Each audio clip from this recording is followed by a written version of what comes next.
नमस्कार दोस्तों, पूजन ट्यूट में आपका हार्दिक स्वागत है। मैं आर के सर आपके लिए आरएसएसबी राजस्थान हाईकोर्ट की डेली डिक्टेशन में लेकर आता हूं।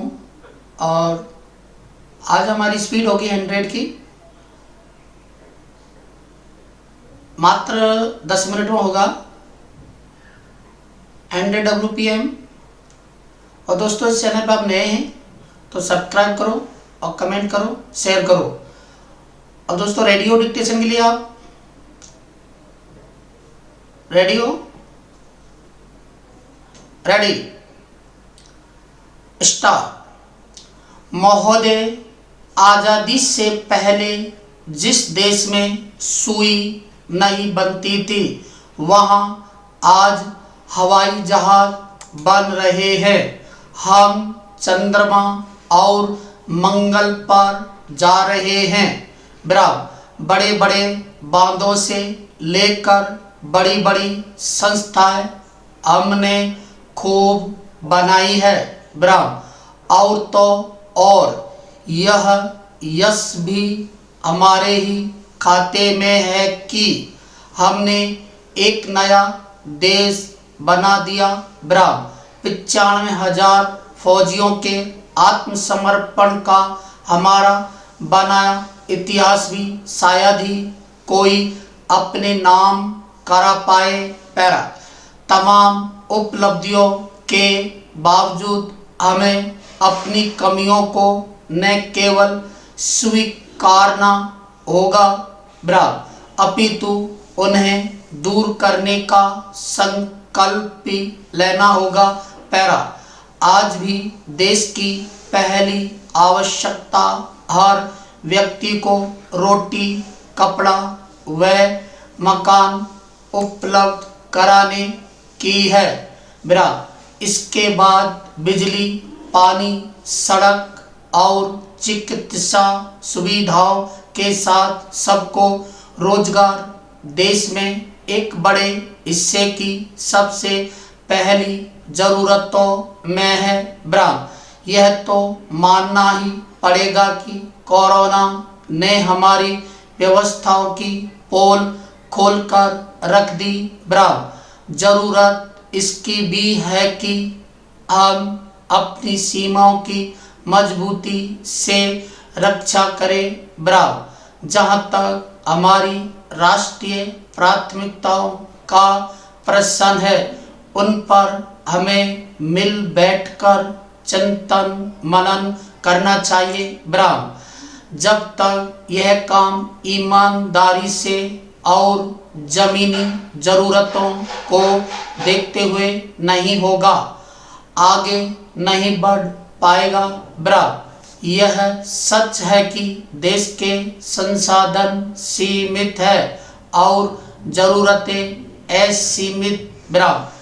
तब कर्ज लेकर घी पीने का काम हमें माफिक नहीं आ सकता।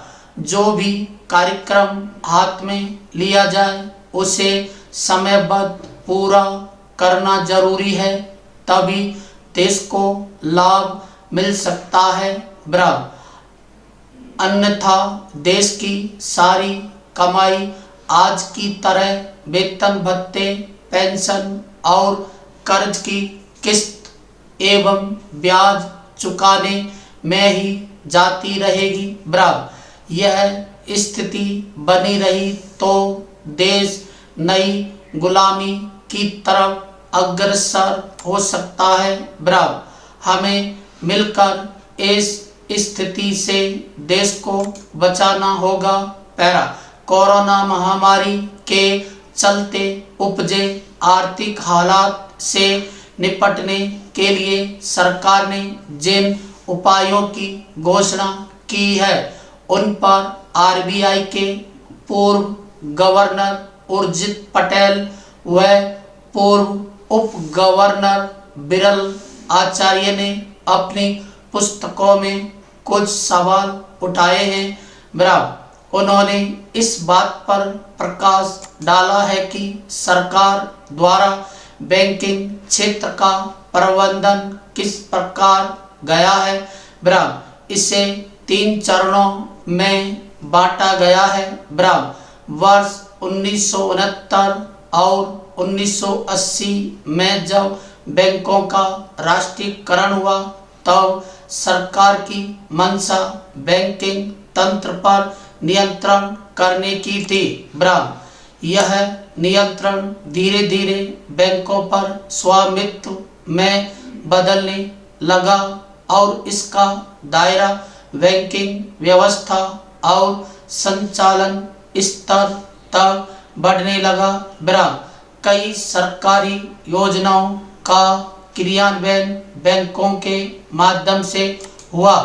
बराबर जैसे 20 सूत्री कार्यक्रम और एकीकृत ग्रामीण विकास कार्यक्रम। बराबर बैंक एक प्रकार से सरकार का ही एक अंग बन गए थे, जिनकी ऋण पुस्तिका पर भी सरकारी नियंत्रण हो चला था। बराबर रिजर्व बैंक ऑफ इंडिया के वैधानिक तरलता अनुपात और नगद आरक्षित अनुपात के ब्यौरे से स्पष्ट है कि जनता की बचत सरकार का राजकोषीय घाटा भरने में काम आई। बराबर सरकार आरबीआई और बैंकों के बीच का भेद मिटाने के लिए इतना काफी है। बराबर इस प्रकार यह इन तीनों को त्रिवेणी संगम कहा जा सकता है। पैरा वर्ष 1991 के बाद हालात बदले। बराबर इस त्रिवेणी के बीच 2 रेखाएं खींच दी गई।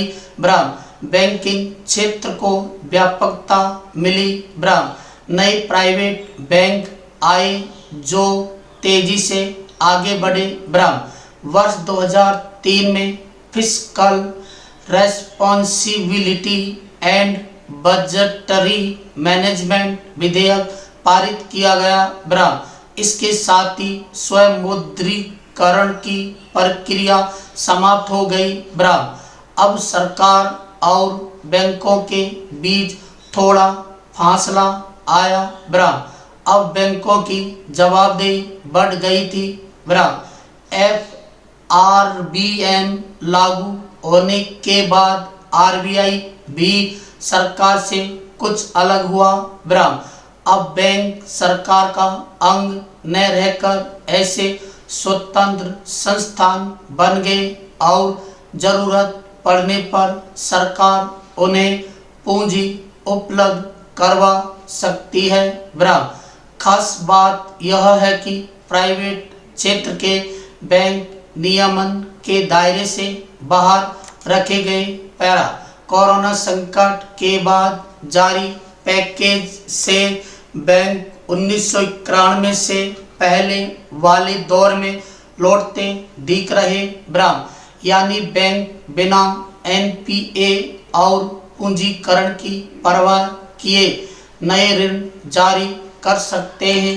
बराबर यह ठीक वैसा ही है जैसे क्रेडिट लक्ष्य निर्धारण करने के बाद उसे सीधे राजस्व फंड दिया जाए। बराबर फर्क इतना है कि इस बार प्राइवेट बैंक भी सरकार की इस व्यवस्था में शामिल है। बराबर वर्ष 1991 से पूर्व और आज के समय में एक महत्वपूर्ण अंतर यह भी है कि तब माना जाता कि बैंक सरकार के इशारे पर काम करते हैं, तो अब यह स्पष्ट है कि सरकार के लक्ष्य बैंकों पर छोड़ दिए गए हैं। बराबर यानी राजस्व निर्भरता की गली एक बार फिर निकाल दी गई है। बराबर लगता है पटेल और आचार्य ने बैंकों में राजस्व की बढ़ती भूमिका से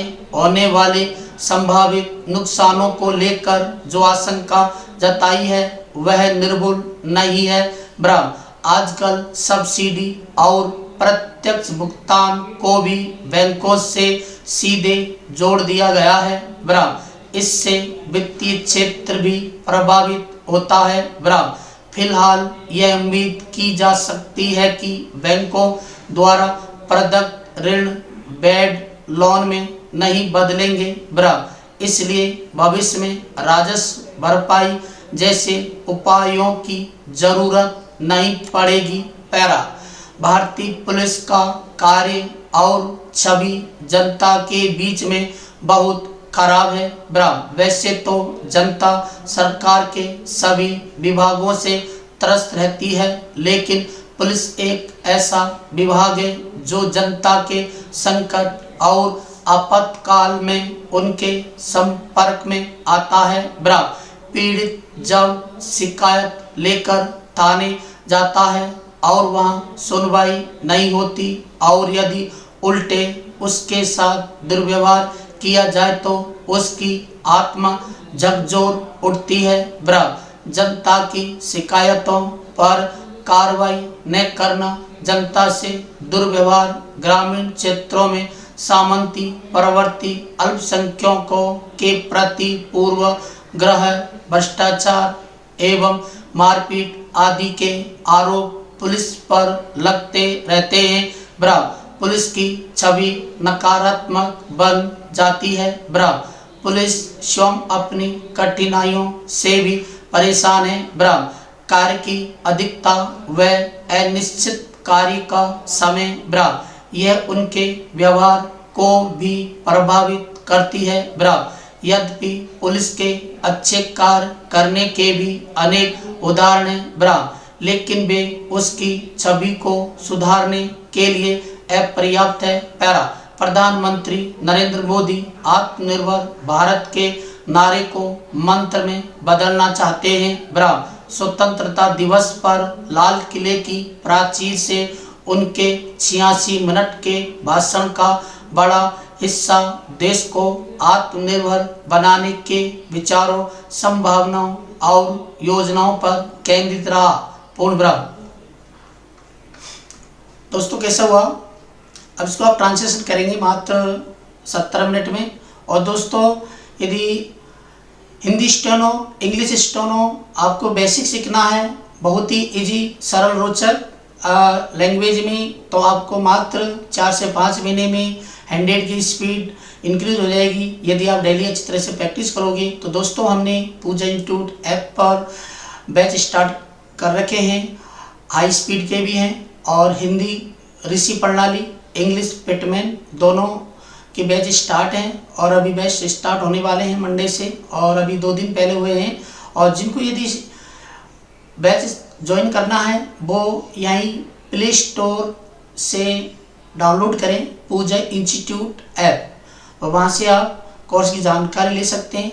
और दोस्तों यदि फ़ोन से लेने हैं तो इसी वीडियो के डिस्क्रिप्शन में मैंने फ़ोन नंबर डाल रखे हैं, जैसे मेरा व्हाट्सएप नंबर है 7790987772, उस पर आप पूछ सकते हैं दोस्तों।